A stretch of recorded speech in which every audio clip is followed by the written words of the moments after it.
42절,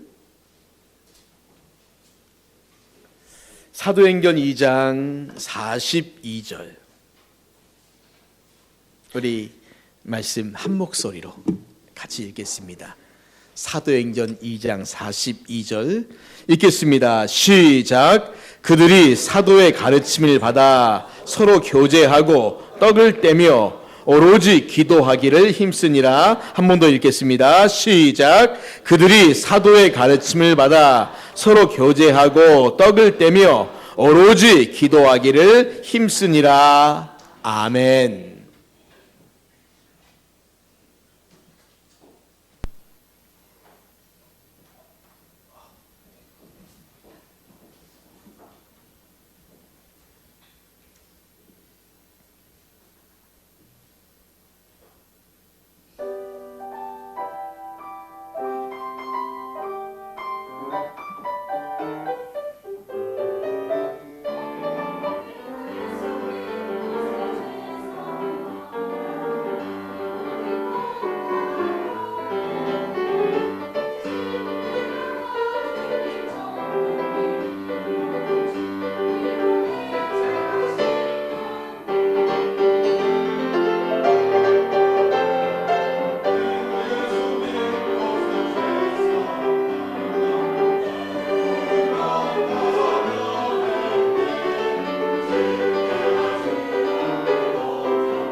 아멘. 감사합니다. 우리 올 한 해도 우리 찬양대 수고 많이 해 주시라고 우리 박수로 한번 격려하겠습니다. 네. 고맙습니다. 새해가 돼서 우리 또 한 형제가 과감하게 찬양대 서겠다라고 헌신하고 결단해서 소개를 해야지 못 도망갑니다. 우리 지혜하시는 성미영 권사님, 사랑하는 아들 독생자 우리 형순 형제 잠깐만 일어나면 우리가 박수로 잘하라고 격려하겠습니다. 예, 고맙습니다. 감사합니다. 앞으로 이렇게 찬양들 서면 한 사람씩 세워서 인사를 시켜야지 내가 못 도망가겠구나 아마 이 마음이 들지 않을까 생각이 듭니다. 고맙습니다. 우리 형수님께 잘 해주기를 부탁을 드립니다. 할렐루야. 우리 옆 사람과 인사합시다. 이게 기쁜 마음으로 새해 복 많이 받으세요. 옆에 사람 새해 복 많이 받으세요. 새해 복 많이 받으십시오. 새해가 됐습니다. 사실은 1월 1일부터 새해가 시작됐긴 했지만 많은 사람들이 1월 1일 쉬고 그러다 보니까 2일날 회사 가고 3일날 뭐 하고 4일날 토요일이고 그러다 보면 항상 새롭게 계획하고 결단했던 것들은 항상 아마 내일부터 시작하지 않을까. 성경 읽기도 내일부터 그래 맞다. 이제 드디어 첫 월요일이니까 뭔가 마음을 먹고 새롭게 하고 새로운 결단들이 있지 않을까라고 생각이 되어집니다. 하나님께서 왜 우리에게 이렇게 한 주 혹은 한 달 아니면 한 해 이러한 변곡점들을 주셨을까라고 생각을 해보면 만약에 오늘이 2019년 13월이다 라고 한다면 우리는 여전히 2019년의 그 흐름 가운데 그냥 쭉 가지 않을까 생각이 듭니다. 하나님께서 우리에게 끊으셨어요. 이제 여기까지 12월 31일까지 그래. 여기까지 우리 일단 매듭 짓자. 잘했든 못했든 간에. 그리고 그 다음에 다시 새롭게 시작해보자. 새로운 마음을 주시는 거죠. 새로운 마음을 주시는 건 우리에게 오늘 새로운 결심을 하라는 겁니다. 여러 가지 모든 면에 있어서 내가 좀 새롭게 해보리라. 뭔가 좀 지난해하고 좀 다른. 근데 새해는 바뀌었는데 여전히 지난해와 똑같은 모습으로 살아가면 사실은 시간 금방 지나갑니다. 벌써 1월달 이렇게 훅 지나가다가 1월 말에 설 있지 않습니까? 명절 지낸다 하면서 또 정신없이 지나가고 그러다 보면 2월달 지나가죠. 그럼 3월달 신학기 되고 애들 학교 갔네 뭐 했네 하다 보면 또 막 정신없이 지나가다가 5월달 되고 여름 되고 그러면 또 한 달 이렇게 한 해 쑥 지나갑니다. 그러니까 딱 여기서 뭔가 우리가 마음을 굳게 잡으셔야 합니다. 새해 첫 주부터 그래 못했어요? 그러면 다음 주부터라도 내가 그래 지난해하고는 뭔가 조금 더 달라져야 되겠다. 뭔가 좀 눈에 보이는 것도 좀 달라지고 내 마음 먹는 것도 달라지고 하나님과의 관계 속에서 좀 달라지고 그러다 보니까 내 행동과 태도도 좀 바뀌고 좀 달라지고 작년에 말씀 정말 지겹게 안 읽었다. 그럼 올해는 조금 더 읽어보려고 좀 애를 써보고 예배 시간에 작년에는 참 내가 습관적으로 늦게 왔는데 올해는 내가 정말 정시에 와버리라. 이거 별거 아니지만 굉장히 중요하거든요. 내가 그래 예배 11시에 시작하지. 그럼 내가 11시에 예배 시간에 와버리라. 이것도 굉장히 굳은 결심입니다. 그러니까 이렇게 우리가 뭔가 하나하나를 좀 바꿔보고 새롭게 결심할 수 있는 것이 새해가 되어졌다라고 하는 것에 대한 특권 아니겠습니까? 중간에 바꾸자 그러면 잘 안 바꿔요. 그냥 이왕 왔으니까 갑시다. 쓱 가자 그러고 뭔가 내가 내년부터 바꿀게요. 내년부터 안 바꿀 사람이 문제라는 거죠. 여러분 주님의 이름으로 권면합니다. 새해가 됐습니다. 2020년 하나님께서 우리에게 새로운 한 해를 주셨습니다. 올해 다시 한번 우리가 마음을 새롭게 먹고 하나님 보시기에 조금만 더 새로운 모습으로 변화되고 새로워지는 그런 마음의 결단과 결심을 하고 주님 앞에 나아갈 수 있기를 주님의 이름으로 축원합니다. 영국의 런던을 방문하는 사람들이라면 누구나 꼭 한 번씩 방문하는 유명한 곳이 있다고 하는데 그것이 바로 영국 성공회의 웨스트민스터 사원입니다. 사원이라고 말하니까 절 개념이 있지만 사실은 교회, 성당 이런 말을 다 붙여도 괜찮을 것 같습니다. 방문객들이 유명한 교회를 방문하면 안내자들이 이 사원에 대한 역사적인 내력과 그리고 무덤에 묻혀있는 지나간 세기의 영웅들의 삶에 대한 내용을 쭉 설명을 해준다고 합니다. 그리고 또 현재 그 교회가 어떤 프로그램을 어떻게 운영하고 있는가 이것도 아주 장황하게 설명을 한다고 해요. 이러한 설명이 다 끝난 다음에 안내자가 방문객들을 향하여서 혹시 질문이 있으면 질문하세요 라고 이렇게 습관적으로 말을 한다고 합니다. 그럼 사람들이 누가 질문할까요? 안 하고 대충 넘어가죠. 그런데 미국의 아이오와 주에서 이곳을 방문했던 어느 한 사람이 질문했던 그 질문의 내용이 아주 유명한 질문으로 계속해서 이곳에 남아있고 사람들이 이 이야기를 한다라고 하는데 이런 내용이었다고 합니다. 선생님께서 이 웨스트민스터 교회에 대한 여러 가지 내용과 내력에 관해서 훌륭한 설명을 해 주신 것을 감사드립니다. 그런데 제가 질문을 한 가지만 하겠습니다. 최근에 이 교회를 통해서 구원받은 사람이 몇이나 됩니까? 웨스터민스터 교회거든요. 우리 웨스터민스터 교리문답 하지 않습니까? 여기서 만들어진 거예요. 여기서 회의를 통해 만들어진 겁니다. 지금도 예배를 드리고 있는 성공의 예배당입니다. 뜻밖의 질문 앞에 대답이 준비되지 않았더니 안내자가 무척이나 당황했다고 합니다. 아마 저 같아도 그랬을 것 같아요. 우리 교회가 이렇고 막 교회 건물 프로그램 설명하고 있는데 갑자기 느닷없이 작년에 교회를 통해 구원받은 사람이 몇이나 돼요? 이렇게 물어보면 순간 아마 깜짝 놀랄 것 같습니다. 많은 교회가 연말이 되면 새해 설계를 합니다. 새해에는 무슨 행사를 할까? 성도들을 깜짝 놀라게 하고 흥분시킬 만한 이벤트는 없을까? 고심을 하고 생각을 합니다. 그건 우리 교회도 마찬가지고요. 어떻게 교회를 한 해 동안 다시 또 살아갈까? 여러 가지 목적을 세우고 계획을 세우고 행사 계획을 세우고 사람들을 세우고 여러 가지 많은 계획들을 세워나가죠. 그런데 여러분 한번 생각해 보십시오. 진정한 교회라면 주님께서 교회에 맡기신 영혼 구원과 또 한 사람 한 사람의 성숙한 성도를 세우는 일에 좀 더 깊은 관심을 기울여야 되지 않겠습니까? 이 교회의 모습이어야 되지 않겠냐는 거죠.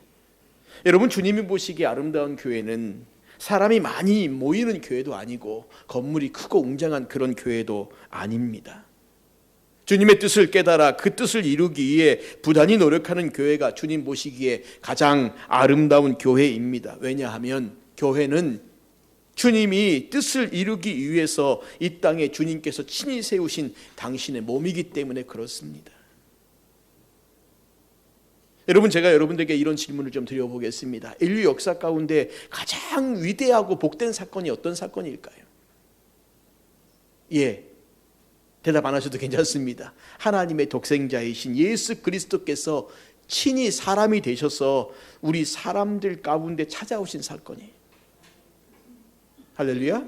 그래서 역사를 보십시오. AD와 BC가 나눠지지 않습니까? 예수님이 이 땅에 오시기 전과 오신 후가 세기 전과 세기 말로 나눠지는 거예요. 예수님이 오시기 전과 오신 후에 역사는 완전히 나눠진 거지 않습니까? 그럼 예수님께서 이 땅에 왜 오셨습니까? 죄와 허물로 죽은 우리를 살리시기 위해서요. 마귀의 종되었던 우리를 하나님의 백성으로 삼기 위해서요. 자, 그럼 예수님이 이 땅에 어떤 모양으로 오셨죠? 빌립보서 2장 6절부터 8절까지 해서 이렇게 말씀합니다. 그는 근본 하나님의 본체시나 하나님과 동등됨을 취할 것으로 여기지 아니하시고 오히려 자기를 비어 종의 형체를 가져 사람들과 같이 되셨고 사람의 모양으로 나타나사 자기를 낮추시고 죽기까지 복종하셨으니 곧 십자가에 죽으심이라. 예수님이 땅에 가장 낮은 자로 오셨어요. 십자가에서 죽으시기 위해서 오셨어요. 예수님께서 십자가에 달려 죽으셨을 뿐 아니라 3일 만에 다시 살아나심으로 당신이 유일한 구세주이심을 우리에게 보여주셨어요. 이것이 예수님이 이 땅에 오신 목적입니다.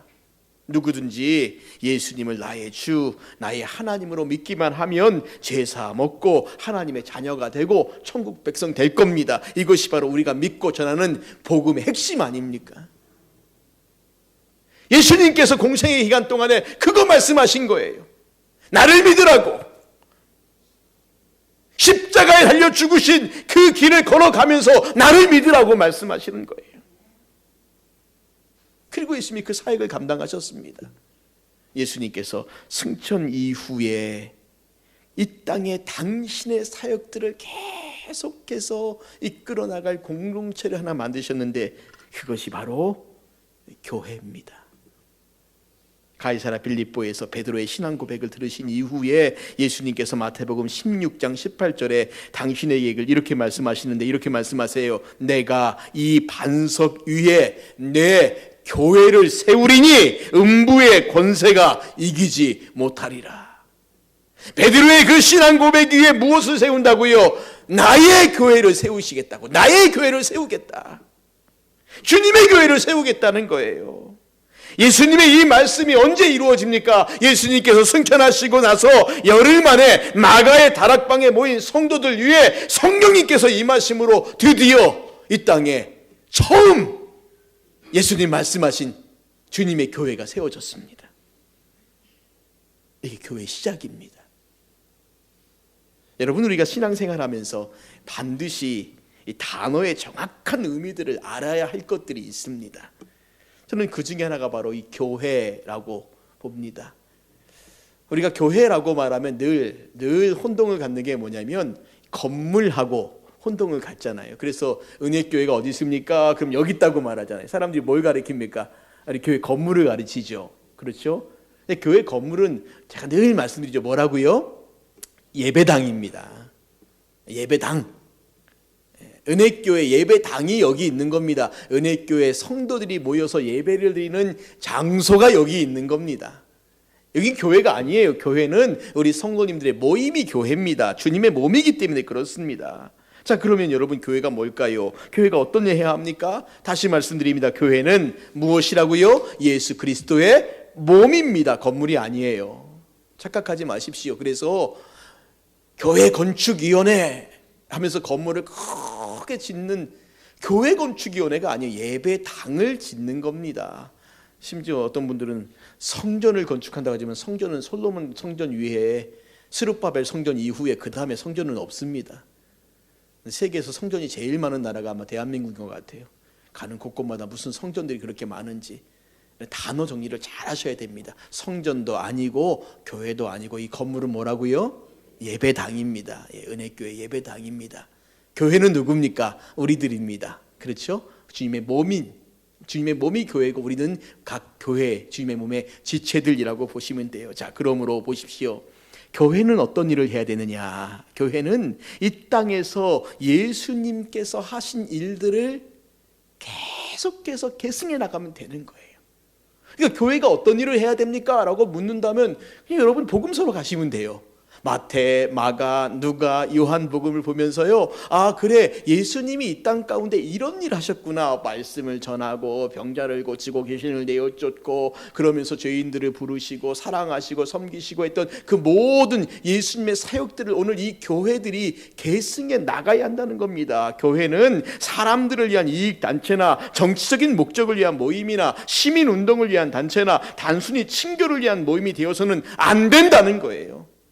바울이 고린도전서 12장 12절부터 27절까지 통해서 우리에게 보여준 게 뭡니까? 교회가 이 세상에서 그리스도의 몸으로서 하나님의 손과 입과 그리고 발이라는 거죠. 우리가 그 일들을 감당해 나가는 거 아닙니까? 우리가 예수 그리스도께서 지금 이곳에 육체적으로 계셨다면 행하셨을 바로 그것 우리가 해야 될 것이라는 거예요. 그게 교회의 할 일이라는 겁니다.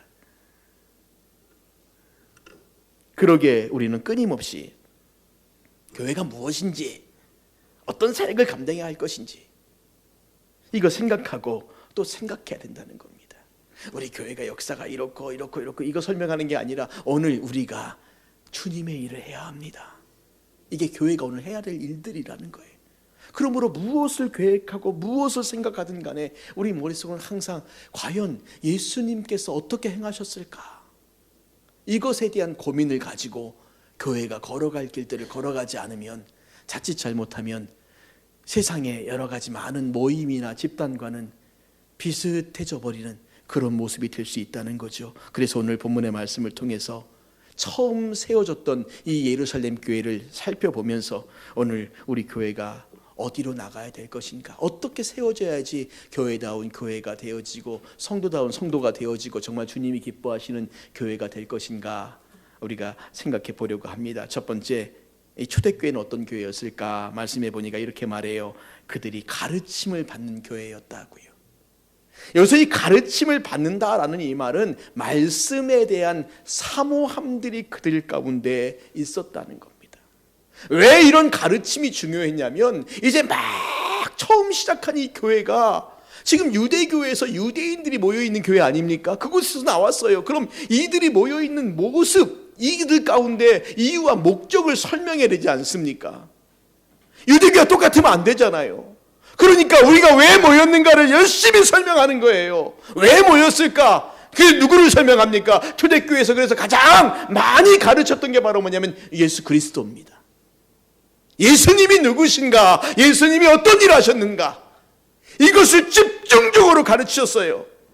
십자가의 구속의 은혜와 부활과 승천과 천국과 내세에 대한 것들, 그리고 믿는 자들이 주의 마지막 명령을 붙잡고 땅끝까지 나가 어떻게 주의 복음을 증거하는 삶을 살아가야 될 것인가, 이것이 그들의 고민이었다는 겁니다. 예수님께서 행하신 그 길들을 끊임없이 배우고 듣고 가르치는 거예요. 이러한 가르침들, 그 가르침이 있었기 때문에 당시에 유대교로부터 그렇게 핍박받고 이방인들에게는 멸시받는 이 기독교의 이 작은 공동체가 끝까지 흔들리지 않고 바른 믿음을 가지면서 주님을 더 전할 수 있는 그런 공동체로 세워져 갈 수 있는 이유는 한 가지밖에 없어요. 이들이 끊임없이 말씀을 사모하고 말씀을 듣고 배우기를 간구했다는 겁니다. 사도 바울이 에베소서 4장 13절 14절 말씀에 이렇게 말합니다. 우리가 다 하나님의 아들을 믿는 것과 아는 일에 하나가 되어 온전한 사람을 이루어 그리스도의 장성한 분량이 충만한 데까지 이르라. 여러분 보십시오. 뭐라고 말합니까? 하나님의 아들을 믿는 것과 아는 일에 하나가 돼요. 복음을 전할 때 나도 예수님 믿겠습니다 하죠. 이게 믿는 겁니다. 그리고 아는 건 뭘까요? 끊임없이 말씀을 듣고 배우는 거죠. 그래서 여러분 바울의 모습을 보십시오. 바울이 복음을 전하면서 사람들이 모여지면 어떻게 합니까? 그 다음부터의 말씀을 계속 가르쳐요. 어떤 곳에서는 2년, 어떤 곳에서는 3년. 바울이 정말 어떤 곳에는 시간이 없으니까 가서 밤새도록, 얼마나 바울이 열심히 가르쳤는지 그 말씀을 그냥 밤새도록 듣다가 꼬박꼬박 졸다가 똑 떨어져 죽었던 유두고라는 청년도 있지 않습니까? 물론 다시 살아났지요. 그만큼 바울은 이 말씀을 가르치는 일에 온 힘을 다했고, 그 성도들은 또 그 말씀을 배우는 일에 온 힘을 다했다는 겁니다. 나는 교회를 오랫동안 나왔는데 믿음이 잘 안 생겨요. 안 생기는 이유는 간단합니다. 내가 주일에 딱 한 번 와서 예배 드리고 말씀 듣는데 어떻게 믿음이 생기겠습니까? 안 바뀌죠. 믿는다는 것은 내 생각을 바꾸고 내 행동을 바꾸고 내 가치관을 바꾸는 거거든요. 무엇을 통해 바뀔까요? 하나님 말씀을 통해 바뀌는 겁니다. 하나님 말씀을 통해 바뀌는 겁니다. 그러기에 교회는 가르치기에 힘써야 하고, 성도들은 진리를 배움에 진력해야 합니다. 나는 더 이상 배울 것이 없어, 이렇게 말하는 성도처럼 비참한 성도 없습니다. 모든 성도는 진리의 지식을 항상 배우는 학생입니다. 날마다 말씀을 배워야 합니다. 그래서 올해 여러 가지 계획들을 세워서 말씀을 좀 가르치려고, 각각의 부서에서 또 우리 전사님들이, 저도 마찬가지지만 어떻게 하든지 말씀을 좀 가르치려고 막 한두 사람 계획을 세워서 오라 하고 가르치겠다고 하고. 여러분, 그러면 배우십시오. 말씀을 배우지 않으면 내가 20년 30년 습관적으로 신앙생활 잘했다 하더라도 어디로 가야 할지 어떻게 해야 할지 다 잊어버립니다. 그리고 내가 지금 내 형편과 환경대로 그냥 막 흔들리고 따라가다 보면 정말 이게 말씀 성경적으로 가고 있나 잘 모를 때가 많습니다. 올해 말씀을 꼭 읽고 듣고 배우는 일에 힘을 쓰십시오. 그래야지 내가 믿음으로 바르게 자라갈 수 있습니다. 그렇지 않으면 흔들리고 넘어질 수밖에 없습니다. 두 번째, 초대교회는 성도들의 교제가 있었다라고 그렇게 말합니다. 여기 말씀해 보니까 이렇게 말하죠. 서로 교제하고 떡을 떼며, 이렇게 말하지 않습니까? 예, 서로 교제했다는 말은 무슨 말인 줄 알겠어요. 모여서 같이 교제하는 거죠. 떡을 뗐다라는 말은 무슨 말일까요? 이것은 단순한 일상적인 식사 생활이나 음식을 먹는 행위를 가리키는 것이 아닙니다. 여기서 떡을 뗐다, 이 말은 십자가 위에서 흘리신 우리 주님의 몸과 피를 기념하는 그 예식을 말합니다. 예수님께서 제정해 주신 성만찬의 떡을 떼면서 그리스도의 고난에, 그 영광에 동참하는 것을 말하는 거예요. 그러므로 이 떡을 떠는 행위는 무엇인가? 내가 주님의 고난에 동참하겠습니다. 주님의 이 사역 가운데 함께 하겠습니다. 그런데 혼자 떡을 떼지 않지 않습니까? 모여서 서로 교제하고 떡을 떼지 않습니까? 이 초대교회의 모습 가운데, 예배 가운데 가장 특징적인 게 뭐냐면, 거의 모일 때마다 이들은 성탄식을 거행했어요. 거행한 이유가 뭐겠습니까?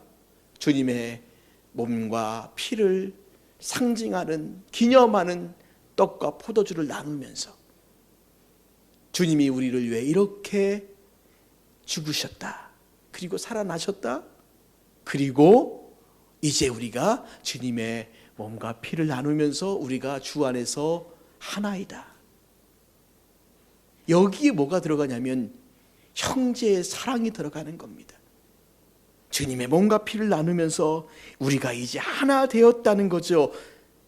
그저 단순하게 모여서 교제하는, 웃고 떠들고 음식 먹고 친교하는 이런 모임이 아니라 그 안에서 주님의 그 사랑으로 하나 된 우리가 이제 앞으로 우리가 어떻게 살아가야 될 것인가를 나누는 그 교제가 있었다는 거죠.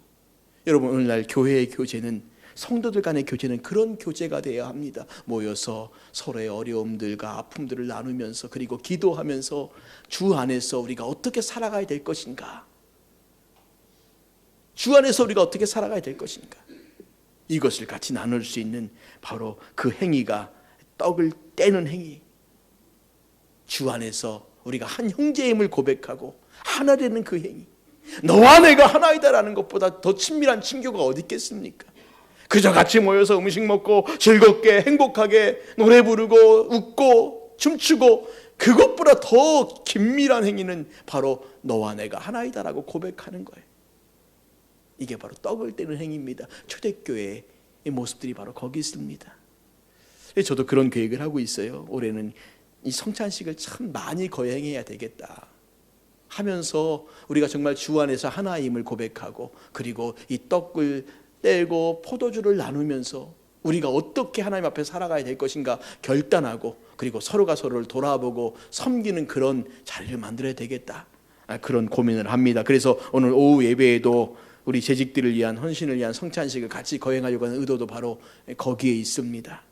세 번째, 초대교회는 기도에 힘쓰는 교회였다라고 그렇게 말합니다. 42절에 보면 초대교회 성도들이 오로지 기도하기를 힘썼다라고 그렇게 말해요. 성령을 따라, 말씀의 역사를 따라 아주 기도에 힘썼고, 초대교회는 기도로 시작했던 그런 교회 아니었습니까?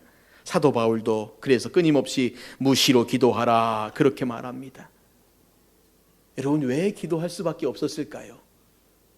기도는 하나님의 능력을 구하는 시간입니다. 왜 기도할 수밖에 없었을까요? 기도하지 않고는 그들이 한시도 살 수가 없었어요. 오늘날도 예수 믿는데 어려움도 있고 힘든 일이 있습니다. 그런데 초대교회 성도들만큼 어렵고 힘든 일이 있을까요? 이들은 예수를 믿는다는 것 때문에 감옥에 갇힙니다. 매를 맞습니다. 심지어는 목숨까지 잃습니다. 예수님을 믿는다는 그 이유 하나 때문에 그들은 그런 일을 당해요. 그런데 그들이 받은 은혜가 너무 커요. 예수님이 나의 구원자임을 압니다. 분명히 알아요. 그 기쁨이 있어요. 그런데 고난이 있습니다. 어려움이 있어요. 어떻게 이겨나갈까요? 기도하는 겁니다. 성령님 도와주세요. 그 능력을 간구하며 기도하는 겁니다. 때로는 어려움을 이겨나가기도 하고, 때로는 그 어려움 가운데 누군가가 그 고난을 그대로 몸소 당하기도 하고, 그러나 그들은 그 기도를 통하여서 끝까지 모든 일들을 이겨나가는 겁니다. 모든 순간순간들마다 기도로 시작하고 기도로 마칩니다. 찬송가에 보시면 오늘 집을 나서기 전 기도했나요? 라고 하는 이런 찬송가 있지 않습니까? 여러분, 우리가 매일매일 하나님과 교통하는 이 기도, 하나님 오늘 내가 하루를 시작합니다, 하루를 마무리합니다, 우리의 삶 가운데 하루를 시작하고 하루를 마무리하는 이 기도의 시간들이 오늘 우리로 하여금 교회답게 성도답게 살아갈 수 있게 하는 힘이라는 겁니다. 기도하지 않고 오늘 하루의 삶을 살겠다라고 결심하지 마십시오. 짧은 시간이라도 오늘 하루 하나님께 맡깁니다. 기도하시고 그 힘과 능력을 구하십시오. 그럴 때 우리 앞에 있는 수없이 많은 어려움과 힘든 일들, 예기치 못한 일들, 환난과 핍박들, 우리 삶의 현장에 찾아오는 그 모든 일들 하나님께서 능히 이기게 하시고 피할 길을 허락해 주실 줄 믿습니다. 오늘 교회의 가장 치명적인 약점이 바로 여기 있지 않습니까? 저는 이 세 가지가 다 오늘 우리들에게 치명적인 약점이라고 봐요. 말씀이 없습니다. 주 안에서 한 형제임을 고백하는 그런 교제가 없습니다. 기도가 없지 않습니까?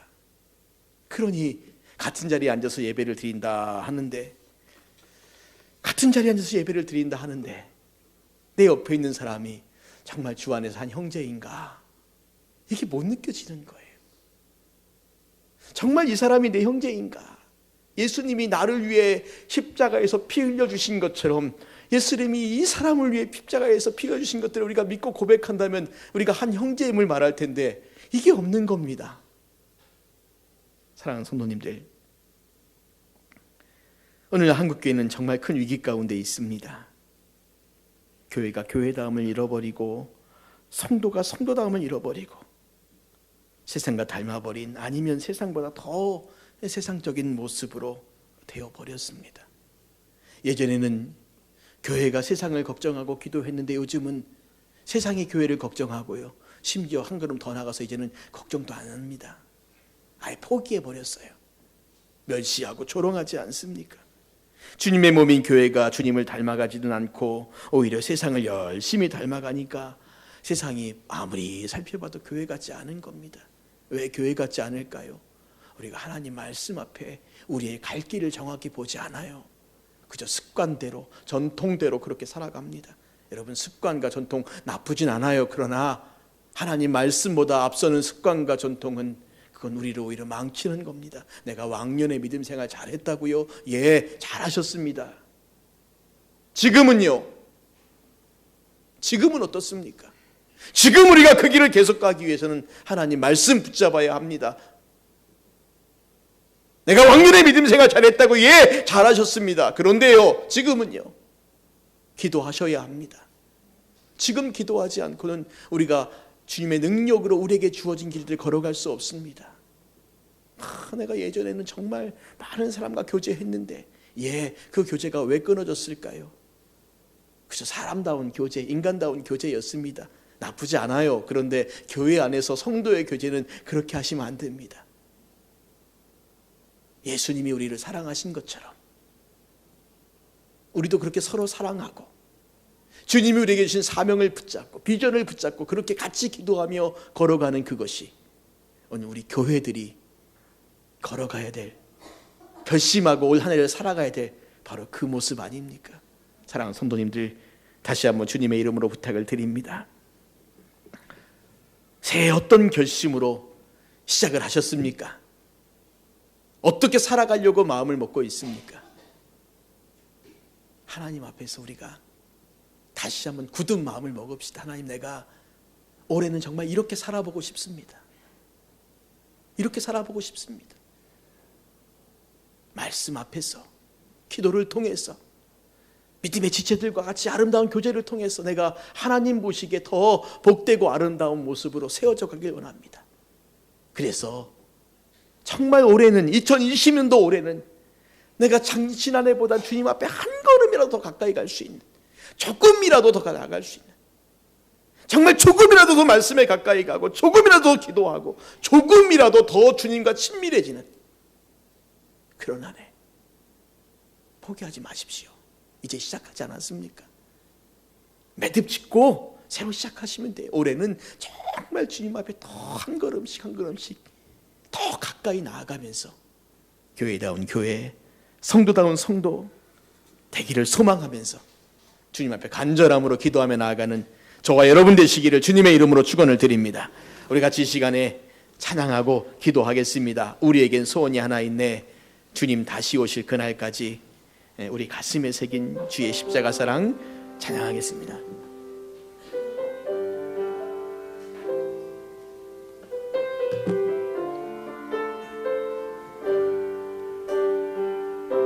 우리에겐 소원이 하나 있네.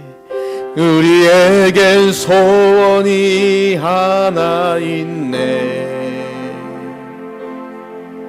주님 다시 오실 그날까지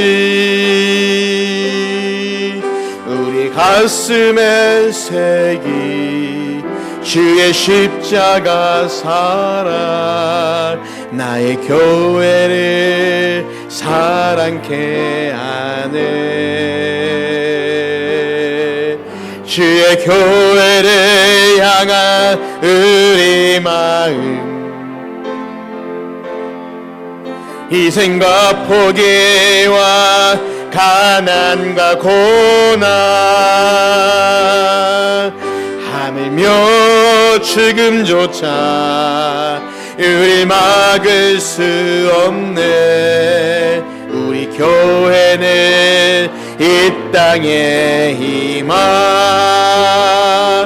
교회를 교회되게 예배되게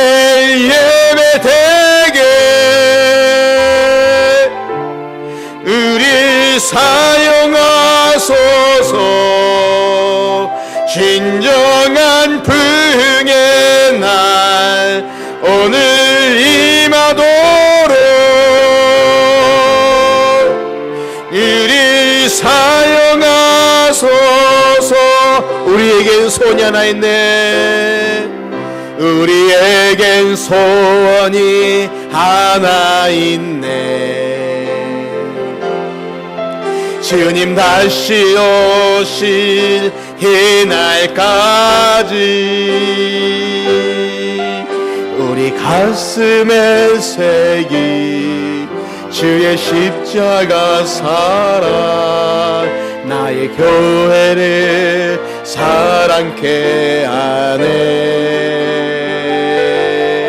나의 교회를 향한 우리 마음, 희생과 포기와 가난과 고난 하물며 죽음조차 우릴 막을 수 없네. 주리 교회는 이 땅의 희망, 교회를 교회되게 예배되게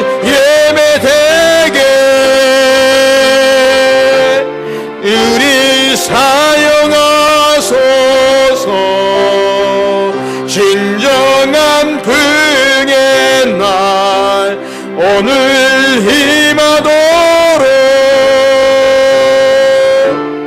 우리 사용하소서. 성령 안에,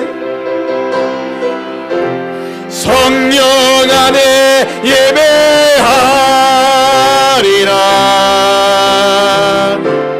자유의 마음으로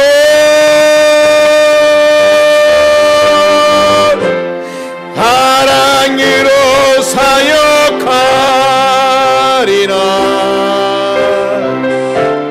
교회는 생명이니 교회를 교회되게 예배되게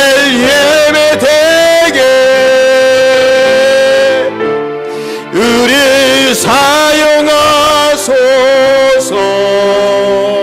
진정한 부흥의 날 오늘 임하도록 우리 사용하소서.